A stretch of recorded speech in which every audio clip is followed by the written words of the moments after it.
કડકડતી ઠંડીથી ઠૂંઠવાયા રાજ્યના મોટાભાગના શહેરો। 6 શહેરોમાં લઘુત્તમ તાપમાનનો પારો ગગડીને પહોંચ્યો 15 ડિગ્રીની નીચે, તો 8 શહેરોનું લઘુત્તમ તાપમાન નોંધાયું 20 ડિગ્રીની નીચે। રાજ્યના પાટનગર ગાંધીનગરમાં નોંધાયું સૌથી નીચું 11.8 ડિગ્રી લઘુત્તમ તાપમાન, તો પોરબંદરમાં 14 ડિગ્રી અને ડીસા અને કેશોદમાં લઘુત્તમ તાપમાનનો પારો ગગડીને પહોંચ્યો 14.3 ડિગ્રીએ। કચ્છ, સૌરાષ્ટ્ર અને મધ્ય ગુજરાતમાં પણ ફરી વળ્યું ઠંડીનું મોજું। વડોદરામાં 14.8 ડિગ્રી, રાજકોટમાં 14.9 ડિગ્રી, તો નલિયા અને અમરેલીમાં લઘુત્તમ તાપમાનનો પારો પહોંચ્યો 15.2 ડિગ્રીએ। મહુવામાં ઠંડીનો પારો ગગડીને પહોંચ્યો 15.9 ડિગ્રીએ।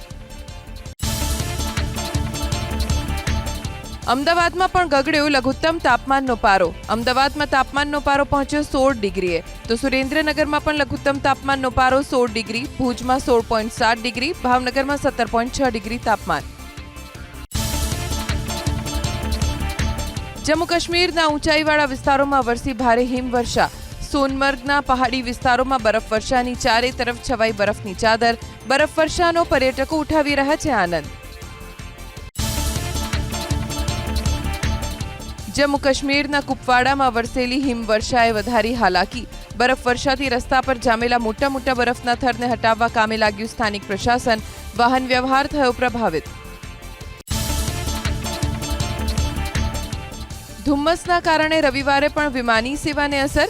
અમદાવાદ આવતી 4 આંતરરાષ્ટ્રીય સહિત 21 ફ્લાઇટ્સના ખોરવાયા શેડ્યુલ। ફ્લાઇટના સમયમાં ફેરફાર થતા મુસાફરોને હાલાકી।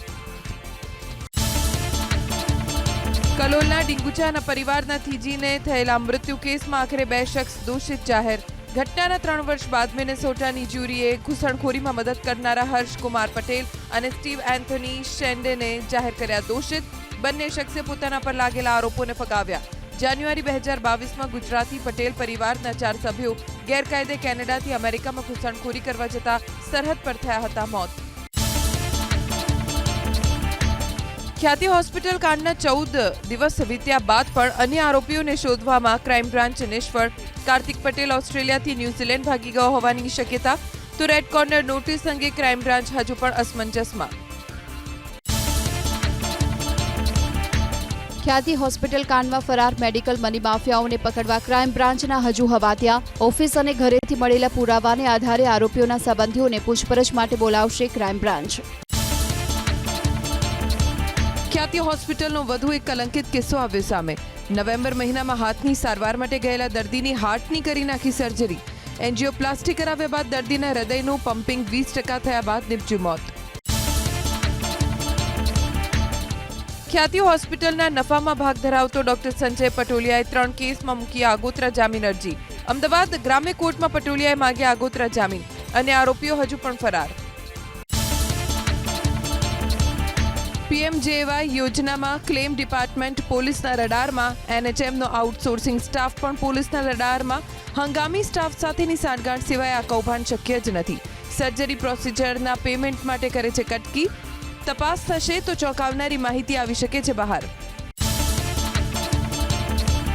દત્તકના નામે બાળકને વેચવાના ષડયંત્રનો પર્દાફાશ પાટણના સાંતલપુરમાં। કોરડા ગામમાંથી પોલીસે ઝડપેલા બોગસ ડોક્ટર સુરેશ ઠાકોરે 1,20,000 રૂપિયામાં બાળકનો સોદો કર્યાનો ખુલાસો। હાલ બાળક ક્યાં છે તે દિશામાં પોલીસ તપાસ શરૂ। પાટણમાં ઝડપાયેલો બોગસ તબીબ રાજકીય વગ ધરાવતો હોવાનું આવ્યું સામે। ભાજપ નેતા અલ્પેશ ઠાકોર, લવિંગજી ઠાકોર સહિતના નેતાઓ સાથેના ફોટોઝ આવ્યા સામે। પાટણ ભાજપનો સદસ્ય પણ હોવાનો ધડાકો। ભાજપના અનેક કાર્યક્રમમાં સુરેશ ઠાકોરની સ્ટેજ પર હાજરીના ફોટા આવ્યા સામે। અમદાવાદ ક્રાઇમ બ્રાન્ચે નકલી આઈએએસની કરી ધરપકડ। પોતાને વરિષ્ઠ આઈએએસ ગણાવનાર મેહુલ શાહ બોગસ પત્ર બનાવી કરતો ખોટા કામ। બોગસ લેટર હેડ બનાવી વર્ક ઓર્ડર પણ કરતો જાહેર। પોતાને department of science and research ડેવલપમેન્ટનો ગણાવતો હતો ચેરમેન। મેહુલ શાહ વાંકાનેરમાં જ્યોતિ સ્કૂલનો સંચાલક હોવાનો થયો ઘટસ્ફોટ। આરોપી નોકરી આપવાની લાલચ આપી લોકોને લૂંટતો હોવાનો પોલીસ તપાસમાં થયો ખુલાસો। વાંકાનેર, સુરેન્દ્રનગર અને અમદાવાદમાં લોકોને છેતરતો હોવાનો આરોપ। આરોપી પાસેથી વર્ષ 2018ના લેટર હેડ પણ મળ્યા। ગિરનાર અંબાજીમાં ગાદી વિવાદ મુદ્દે જૂનાગઢમાં દશનામ સમાજની બેઠક। સ્વર્ગસ્થ તનસુખગીરી બાપુના પરિવારજનને ગાદી સોંપવા બેઠકમાં ઉઠી માંગ। હવે નિયમ પ્રમાણે અંતિમ નિર્ણય જિલ્લા કલેક્ટરનો રહેશે. હજુ સુધી સત્તાવાર રીતે કોઈનું નામ અંબાજી મંદિરના મહંત તરીકે નથી કરાયું જાહેર. કાયદો વ્યવસ્થા જળવાય તે માટે ડ્રોન કેમેરાની મદદથી પોલીસનો પેટ્રોલિંગ સુરેન્દ્રનગર જિલ્લામાં ગેબન શાહ પીર દરગાહ, સીયુ શાહ મેડિકલ કોલેજ અને રતનપર વિસ્તારમાં પોલીસના દરોડા. પોલીસની આકસ્મિક કામગીરીથી ગુનેગારોમાં ફફડાટ. દેશી વિદેશી દારૂના અડ્ડા પર સ્ટેટ મોનિટરિંગ સેલના દરોડા. અમદાવાદના અમરાઈવાડીમાં 300 લીટર દેશી અને 933 વિદેશી દારૂની બોટલ સાથે 10 શખ્સોની ધરપકડ. એસએમસીના દરોડાથી સ્થાનિક પોલીસની કામગીરી પર સવાલ. દેશી દારૂના અડ્ડા પર સ્ટેટ મોનિટરિંગ સેલના દરોડા. અમરેલીના સાવરકુંડલાના નાના ઝીંઝુડા ગામમાં 308 લીટર દેશી દારૂ સહિતનો મુદ્દામાલ જપ્ત. 5 શખ્સો સામે પોલીસે નોંધ્યો ગુનો. સ્ટેટ મોનિટરિંગ સેલના દરોડાથી સ્થાનિક પોલીસ કામગીરી સામે સવાલ. તુવેરની આડમાં નશાની ખેતીનો પર્દાફાશ થયો. અમરેલી જિલ્લાના ધારીમાં નવી વસાહતમાં રમેશભાઈ વેકરિયા નામના વ્યક્તિના ખેતરમાંથી ઝડપાયું ગાંજાનું વાવેતર. પોલીસે આરોપીની ધરપકડ કરી 340 ગાંજાના છોડ કર્યા જપ્ત. સેક્સ રેકેટનો પર્દાફાશ સુરતના સરથાણા વિસ્તારમાં. સાવલિયા સર્કલ પાસેના શુભમ રેસિડેન્સીમાં હ્યુમન ટ્રાફિકિંગ યુનિટના દરોડા. 7 ભારતીય મહિલા સહિત સંચાલક અને 3 શખ્સોની ધરપકડ. તો અન્ય સંચાલક દીપક નામનો શખ્સ વોન્ટેડ જાહેર. કતલખાનામાં જતા 10થી વધુ પશુઓને મુક્ત કરાવાયા. સુરતના સૈયદપુરામાં કામિલ નામના શખ્સની ધરપકડ. એનિમલ એક્ટ મુજબ નોંધાયો ગુનો. પશુઓને મોકલાયા પાંજરાપોળમાં.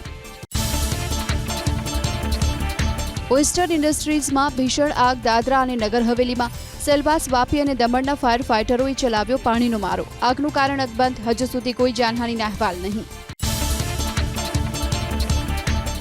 શોર્ટ સર્કિટના કારણે 3 એકર જમીન પર ભીષણ આગ. દાહોદની રામપુરા રેન્જમાં ફાયર વિભાગે આગ પર કાબુ મેળવ્યો. ઘટનામાં કોઈ જાનહાનિ નહીં.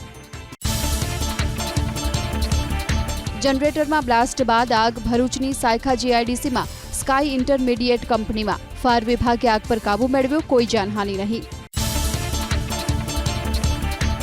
લાકડા ભરેલો ટ્રક આગળના ભાગથી અદ્ધર થયો. પંચમહાલના ગોધરામાં વડોદરા હાઈવે રોડ પર સર્જાયો ટ્રાફિક જામ. સ્થાનિકો દોડી આવ્યા. સદનસીબે કોઈ જાનહાનિ નહીં. અમદાવાદમાં બીઆરટીએસ બસ સ્ટેન્ડ પર મૂકેલા ટાઈમ ટેબલના એલઈડી બંધ હાલતમાં હોવાથી મુસાફરોને ભારે હાલાકી. બસના સમય બાબતે મુસાફરો મુકાયા ઓઢવમાં. નારોલ, સોનાની ચાલી, નરોડા, સારંગપુરથી ઓઢવના બીઆરટીએસ બસ સ્ટેન્ડની એલઈડી બંધ. મુંબઈ બાદ હવે અમદાવાદમાં બનશે વિશ્વ સ્તરનો મનોરંજન થીમ પાર્ક ઇમેજિકા. 45,000 ચોરસ મીટરમાં 5 ઝોનમાં બનશે થીમ પાર્ક. 10 મહિનામાં પૂર્ણ થશે પ્રથમ ફેઝનું કામ. એનજીટીની મંજૂરી મળતા જ શરૂ થશે કામગીરી. રિવરફ્રન્ટનો ઉપયોગ થઈ શકે અને ટુરિઝમને પ્રોત્સાહનના હેતુ સાથે ઇમેજિકા પ્રોજેક્ટ કરાયો શરૂ.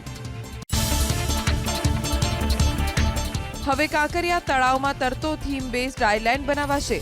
મ્યુનિસિપલ કોર્પોરેશન 10 વર્ષ માટે કોન્ટ્રાક્ટરને તળાવમાં આપશે જગ્યા. 6,000 ચોરસ મીટરમાં આઇલેન્ડ કરાશે તૈયાર. ઓક્ટોબર 2022થી અમદાવાદમાં દોડતી થયેલી મેટ્રોમાં હજુ 1.5% લોકો કરે છે મુસાફરી. 30માંથી 25 સ્ટેશન પર નથી પાર્કિંગની વ્યવસ્થા. સ્ટેશન્સ પર પાર્કિંગની વ્યવસ્થાનો અભાવ હોવાથી લોકો મેટ્રોમાં મુસાફરી ટાળી રહ્યા છે. અમદાવાદના ડોમેસ્ટિક એરપોર્ટ પર પેસેન્જર ટ્રાફિક વધતા ગોઠવાયા હાઈટેક મશીન. પ્રતિબંધિત વસ્તુ પકડવા એરપોર્ટ પર ડ્યુઅલ વિન્ડો એક્સરે મશીન મુકાયા. 2 મહિનામાં 6 લાખ બેગના સ્ક્રીનિંગમાંથી 31 પ્રતિબંધિત વસ્તુઓ મળી. પ્રસ્તાવિત જંત્રીના ભાવ વધવાથી પ્રોપર્ટી ટેક્સની ચૂકવણીનો વાર્ષિક બોજ વધશે. માત્ર નવા નહીં, વર્તમાન મિલકત ધારકોને પણ પડશે ફટકો. સમૃદ્ધ વિસ્તારમાં પ્રોપર્ટી ટેક્સના ભારમાં કોઈ ફેરફાર નહીં થાય. નવી જંત્રીથી આગામી દિવસોમાં કમર્શિયલ પ્રોપર્ટીના દસ્તાવેજ વધવાની સંભાવના. સબ રજિસ્ટ્રાર કચેરીઓની આવકમાં 50 કરોડનો ઘટાડો. નવેમ્બર 2023માં 158 કરોડની આવક સામે નવેમ્બર 2024માં થઈ 103 કરોડની આવક. ગુજરાત યુનિવર્સિટીમાં પીએચડીના 18થી વધુ વિષયોની 940 જેટલી બેઠકો માટે 1,476 વિદ્યાર્થી ઠર્યા લાયક. લાયક વિદ્યાર્થીઓ પૈકી 420 વિદ્યાર્થીઓને 30 નવેમ્બરે યોજાનારી પરીક્ષામાંથી આપવામાં આવી મુક્તિ. મેડિકલ અને ડેન્ટલમાં પ્રવેશ માટે 2392માંથી ફક્ત 98 વિદ્યાર્થીએ જ ભરી 3 લાખની ડિપોઝિટ. તમામ રાઉન્ડમાં ભાગ લઈ અડચણરૂપ બનતા વિદ્યાર્થીઓ પર લાગી રોક. કેન્દ્ર સરકારે 3 લાખનો બોન્ડ લગાવતા હવે ભરાઈ જશે બેઠકો. દેશની વિવિધ આઈઆઈએમમાં પ્રવેશ માટેની કેટનું પેપર આ વર્ષે સરળ હોવાથી કટ ઓફ સ્કોર જઈ શકે છે ઊંચો. આ વર્ષે એક્ઝામની પેટર્ન બદલાતા ત્રણેય સેક્શનમાં કુલ 66ના બદલે 68 પ્રશ્નો પૂછાયા. રાજ્યની સ્ટેટ યુનિવર્સિટીમાં પ્રવેશ માટેના કોમન પોર્ટલ માટે સુધારણા કાર્યક્રમ. જીકાસ પોર્ટલમાં ચાલુ વર્ષે થયેલા છબરડા દૂર કરવા સૂચનો આપવાનો આજે અંતિમ દિવસ. વિદ્યાર્થીઓ વાલીઓ પાસેથી મળેલા ફીડબેકના આધારે સુધારા કરવામાં આવશે.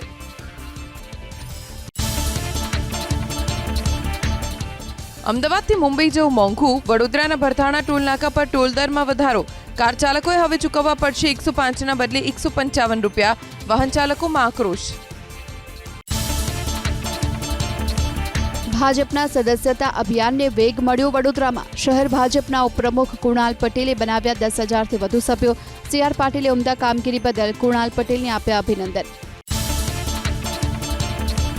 આજથી સંસદના શિયાળુ સત્રનો થશે પ્રારંભ. વિપક્ષના નેતાઓ અદાણી મામલે સંસદની અંદર અને સંસદની બહાર મચાવી શકે છે હંગામો.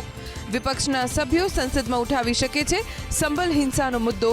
20 ડિસેમ્બર સુધી ચાલનારા સંસદના શિયાળુ સત્રમાં 19 બેઠકો થશે.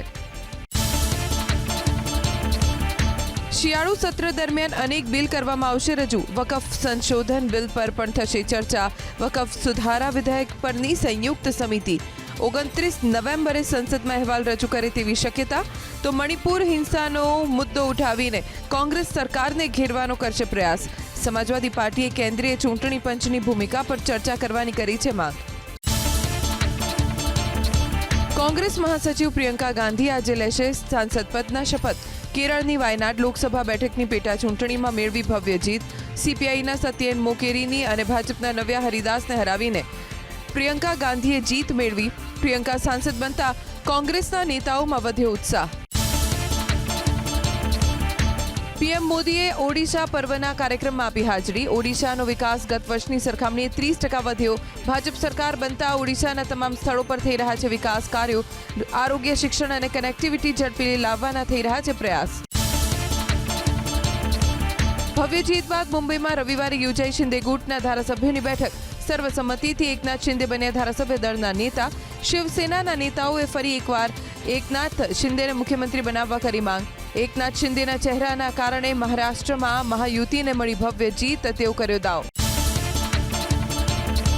મહારાષ્ટ્રમાં મહાયુતિની સરકાર બનતા મુખ્યમંત્રી એકનાથ શિંદેએ મહિલાઓનો માન્યો આભાર. લાડલી બહેન યોજના અંતર્ગત હવે 1500 રૂપિયાની જગ્યાએ મળશે 2100 રૂપિયા.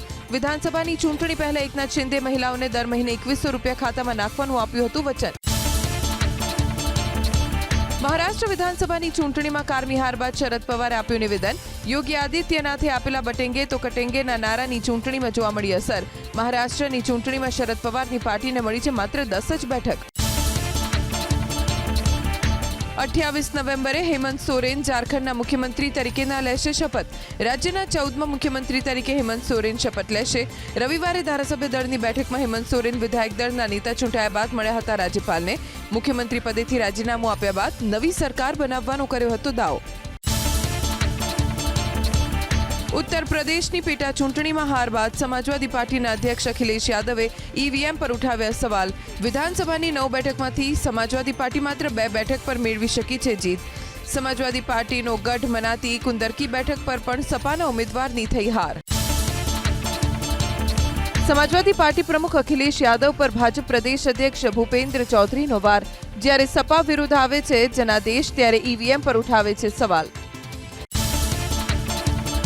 જેડીયુના સંમેલનમાં કેન્દ્રીય મંત્રી લલનસિંહનો હુંકાર. કહ્યું લઘુમતી સમાજના લોકો મતદાન કરતા નથી, તેમ છતાં નીતિશકુમારે લઘુમતી સમાજના લોકો માટે બધું જ કર્યું. લાલુ યાદવ પર બિહારના નાયબ મુખ્યમંત્રી સમ્રાટ ચૌધરીના પ્રહાર. કહ્યું નીતિશના નેતૃત્વમાં લાલુ યાદવને એટલી હાર મળી છે કે હવે પીડા સહન નથી થતી. હવે તો લાલુ પ્રસાદના પરિવાર પાસે કોઈ એજન્ડા ન હોવાનો કર્યો દાવ. સરદનાથી ભાજપના પૂર્વ ધારાસભ્ય સંગીત સોમનું મૌલાનાઓ મુદ્દે વિવાદિત નિવેદન. કહ્યું મદ્રેસામાં આતંકવાદના પાઠ ભણાવે છે મૌલાના. અમારા ગુરુકુળમાં અપાય છે સંસ્કાર. આમ આદમી પાર્ટીના સંયોજક અરવિંદ કેજરીવાલ આજે કરશે પ્રેસ કોન્ફરન્સ. દિલ્હી વિધાનસભા ચૂંટણીને લઈને કરી શકે છે મોટી જાહેરાત. આજથી પાર્ટીની રેવડી પર ચર્ચા અભિયાનનો કરાવશે પ્રારંભ. હૈદરાબાદમાં યોજાઈ રહેલા લોકમંથન ભાગ્યનગર કાર્યક્રમમાં સંઘ પ્રમુખ મોહન ભાગવતે સનાતન ધર્મને લઈ આપ્યું નિવેદન. આપણો દેશ એક સનાતન રાષ્ટ્ર છે. કપડાં અને ખાવાનું આપણે ભલે બદલી નાખીએ, પરંતુ અંદરથી આપણે છીએ એક સનાતની. પૂર્વ ન્યાયાધીશ ડીવાય ચંદ્રચૂડે રાજકારણમાં જોડાવા અંગે કરી સ્પષ્ટતા. જજે નિવૃત્તિ બાદ રાજકારણમાં ન જવું જોઈએ તેવું સમાજ ઈચ્છે છે. ટ્રોલર્સ સોશિયલ મીડિયાથી કોર્ટના ચુકાદા પર અસર પાડવાનો કરે છે પ્રયાસ. જજને સાવધાન રહેવા આપી સલાહ. ઇમરાન ખાનના સમર્થક રસ્તા પર ઉતરતા પાકિસ્તાનમાં પરિસ્થિતિ બેકાબુ. ઇસ્લામાબાદને સંપૂર્ણપણે કરવામાં આવ્યું સીલ. ઇન્ટરનેટ સેવા કરાઈ બંધ તો કેટલાક શહેરોમાં જતી ટ્રેનને પણ કરવામાં આવી રદ. ખૈબર પખ્તુનખ્વા અને પેશાવરમાં પણ રસ્તા પર જોવા મળી ઇમરાન ખાનના સમર્થકોની ભીડ.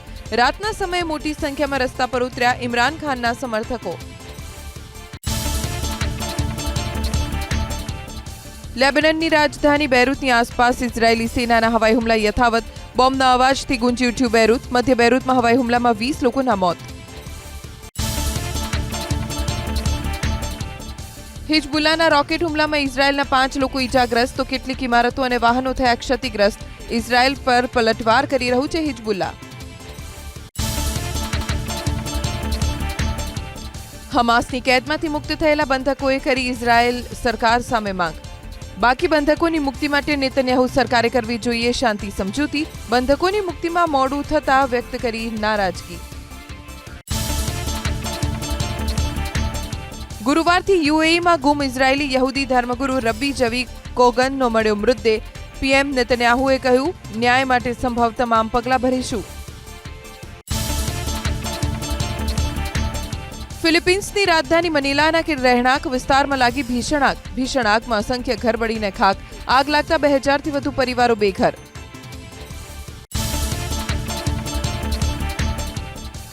ઉત્તર ચીનમાં ભારે હિમવર્ષાથી ચારે તરફ શીતલહેર. હિમવર્ષાથી લઘુત્તમ તાપમાનમાં થયો મોટો ઘટાડો. ખરાબ હવામાનના લીધે કેટલીક ટ્રેન થઈ રદ. ભારે હિમવર્ષાથી રસ્તા પર પથરાયેલા બરફને હટાવવાની કામગીરી પૂરજોશમાં. ઉત્તર ચીનમાં મોટી સંખ્યામાં કર્મચારીઓ રસ્તા પરથી હટાવી રહ્યા છે બરફ. કિંધઈ અને ગાંસુ પ્રાંતમાં સૌથી વધુ ખરાબ સ્થિતિ. રિષભ પંત બન્યો આઈપીએલના ઇતિહાસનો સૌથી મોંઘો ખેલાડી. લખનૌ સુપર જાયન્ટ્સે 27 કરોડ રૂપિયામાં પંતને પોતાની ટીમમાં કર્યો સામેલ. તો 26 કરોડ 75 લાખમાં પંજાબ કિંગ્સે શ્રેયસ અય્યરને ખરીદ્યો. વેંકટેશ અય્યરને 23 કરોડ 75 લાખમાં કોલકાતા નાઇટ રાઇડર્સે પોતાની ટીમમાં કર્યો સામેલ. અબ્દુલ સમદ 4 કરોડ 20 લાખ રૂપિયામાં લખનૌમાં જોડાયો. રાસિક ડાર સલામ 6 કરોડમાં આરસીબીમાં સામેલ થતા સિઝનનો સૌથી મોંઘો અનકેપ્ડ ખેલાડી બન્યો. આઈપીએલ 2025ને લઈ ખેલાડીઓની ઓક્શનનો આજે બીજો દિવસ. પ્રથમ દિવસે 72 ખેલાડી માટે 10 ટીમે ખર્ચ કર્યા 467 કરોડ રૂપિયા. અર્શદીપ સિંહ અને યજુવેન્દ્ર ચહલ 18 કરોડ રૂપિયામાં પંજાબની ટીમ સાથે જોડાયા. પર્થ ટેસ્ટમાં ઓસ્ટ્રેલિયા સામે ટીમ ઇન્ડિયાની જીત લગભગ નક્કી. ઓસ્ટ્રેલિયાને 534 રનનો ટીમ ઇન્ડિયાએ આપ્યો ટાર્ગેટ. બીજી ઇનિંગ્સમાં યશસ્વી જયસ્વાલ અને વિરાટ કોહલીએ ફટકારી સેન્ચુરી.